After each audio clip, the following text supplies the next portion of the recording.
45 news కి స్వాగతం. స్వతంత్రానికి పూర్వం సాంఘిక సంస్కరణ ఉద్యమాల కాలంలో విద్యారంగానికి ఎనలేని కృషి చేసి మహిళలకు విద్యారంగంలో దారి చూపిన ఘనత సావిత్రిబాయి పూలేదే అని కొత్తవలస తహసీల్దార్ బి నీలకంఠరావు తెలిపారు. శుక్రవారం కొత్తవలస తహసీల్దార్ కార్యాలయంలోని సావిత్రిబాయి పూలే జయంతి వేడుకలు విశ్రాంత ప్రధానోపాధ్యాయురాలు రాష్ట్ర ఉత్తమ ఉపాధ్యాయ అవార్డు సావిత్రిబాయి పూలే అవార్డు గ్రహీత దంతులూరి రమాదేవి ఆధ్వర్యంలో నిర్వహించారు. ముందుగా కార్యాలయం ఆవరణలోని ఉన్న సావిత్రిబాయి పూలే విగ్రహానికి పూలమాలలు వేసి నివాళులు అర్పించారు. ఈ సందర్భంగా తహసీల్దార్ మాట్లాడుతూ స్వాతంత్ర్యానికి పూర్వం భారతీయ సమాజంలో మూఢ విశ్వాసాలు కులమత వ్యవస్థ అమల్లో ఉండేదన్నారు. నాటి సమాజంలో స్త్రీకి ప్రాధాన్యత లేదని, అటువంటి సమయంలో సాంఘిక దురాచారాలు రూపుమాపటానికి సావిత్రిబాయి పూలే స్త్రీలకు ప్రత్యేక పాఠశాలలు ఏర్పాటు చేసి విద్యను ప్రసాదించిన మొదటి మహిళా ఉపాధ్యాయురాలుగా ఖ్యాతి గడించారన్నారు. సావిత్రిబాయి పూలే అవార్డు గ్రహీత దంతులూరి రమాదేవి మాట్లాడుతూ నాటి కాలంలో స్త్రీలకు కులమతాలకు అతీతంగా విద్యను నేర్పి విద్యా ప్రదాతగా పేరుగాంచారన్నారు. నేటి ఉపాధ్యాయులు ఆమెను ఆదర్శంగా తీసుకోవాలని సూచించారు. రమాదేవి పేదలకు వస్త్రదానం చేశారు. కార్యక్రమంలో తహసీల్దార్ సిబ్బంది పాల్గొన్నారు. అటువంటి విద్యా సంస్కరణలకు ఎంతో మంది అభాగ్యులకి విద్యాదానాన్ని కల్పించిన మహనీయురాలు భర్తడి లింగ వివక్ష మహిళలకి చాలా నీచమైన స్థాయి. అటువంటి స్థాయిలో ఎన్నో దేశంలో బ్రిటిష్ వారు కూడా తీసుకొచ్చింది ఏంటంటే మొట్టమొదట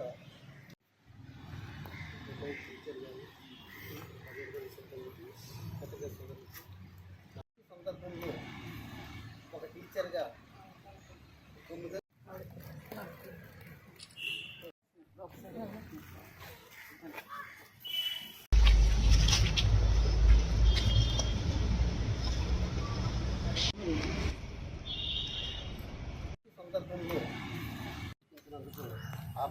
లింగ వివక్ష మహిళలకి సంకల్పించు ఇక్కడికి వచ్చేసి ఈ జన్మదిన కార్యక్రమంలో పాల్గొన్నారు.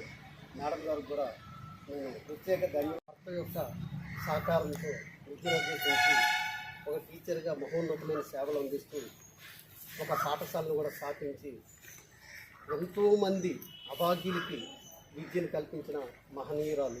దేశంలో బ్రిటిష్ వారు కూడా తీసుకొచ్చి అటువంటి విద్యా సంస్కరణలకు ఎంతోమంది అభాగ్యులకి విద్యాదానాన్ని కల్పించిన మహనీయురాలు భర్తడి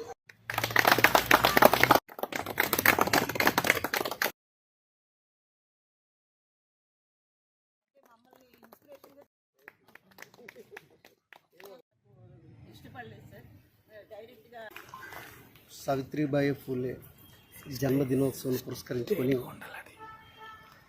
మండల తహసీల్దార్ వారి కార్యాలయంలో ఈ వేడుకలకు ఇక్కడికి విచ్చేసిన రాష్ట్రంలో రాష్ట్ర స్థాయి ఉత్తమ అవార్డులు తీసుకున్న శ్రీమతి దంతులూరి రమాదేవి గారి ఆధ్వర్యంలో ఈరోజు జన్మదిన వేడుకలు జరుపుకోవడం చాలా ఆనందకరంగా ఉంది. కేవలం 9 సంవత్సరంలోనే బాల్య వివాహం చేసుకోవాల్సి వచ్చింది. కానీ భర్త గారి ఆధ్వర్యంతో ఆయన తాలూకా సహకారంతో విద్యను అభ్యసించి ఒక ఉత్తమ స్థాయి టీచర్గా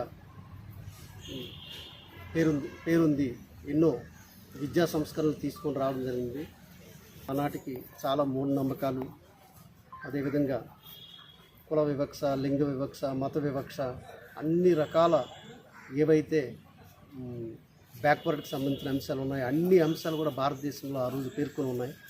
అటువంటి సందర్భంలో వీటన్నిటిని కూడా పారద్రోలి బయటకు రావాలంటే విద్య ఒకటే ఉత్తమ మార్గము, విద్య ఒకటే నా లక్ష్యము అన్న దిశగా ఆలోచించి భర్త గారి సహకారంతో ఇద్దరూ కూడా పూణేలో ఒక పాఠశాలని కూడా స్థాపించి ఫస్ట్ భారతదేశంలోనే ప్రథమ పాఠశాలగా పేరుకుంది. అందరికీ కూడా అట్టడుగు స్థాయి వర్గాలందరికీ కూడా విద్యను అందించాలనే లక్ష్యంతో ముందుకు వెళ్ళిన మహనీయురాలు సావిత్రిబాయి పూలే మేడం గారు.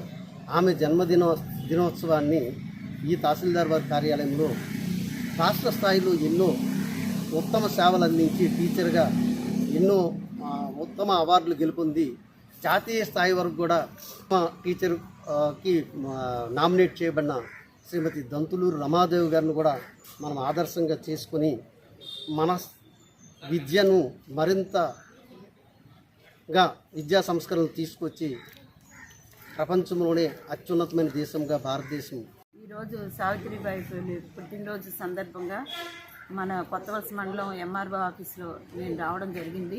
ఎంఆర్ఓ గారు ఆధ్వర్యంలో ఈరోజు ఈ కార్యక్రమం చేసుకున్నాము. చాలా హ్యాపీగా ఉన్నది. సావిత్రిబాయి పూలే మేడం గారిని ఆదర్శంగా తీసుకొని ఉపాధ్యాయులందరూ ముందుకు వెళ్తూ ఎవరికి అవకాశం ఉన్న సర్వీస్ వాళ్ళు తప్పకుండా చేయాలని మనస్ఫూర్తిగా కోరుకుంటున్నాను. ఆమె ఆదర్శంగా ఉన్నారు అంటే అతి కష్టకాలంలో అంత సర్వీస్ ఇచ్చారు. ఇప్పుడు గవర్నమెంట్ అన్ని ఫెసిలిటీస్ ఇచ్చింది కనుక మనం ఇంకా ఉత్సాహంతో మంచి సర్వీస్ ఇవ్వాలని నా తోటి ఉపాధ్యాయులందరినీ మనస్ఫూర్తిగా కోరుకుంటున్నాను.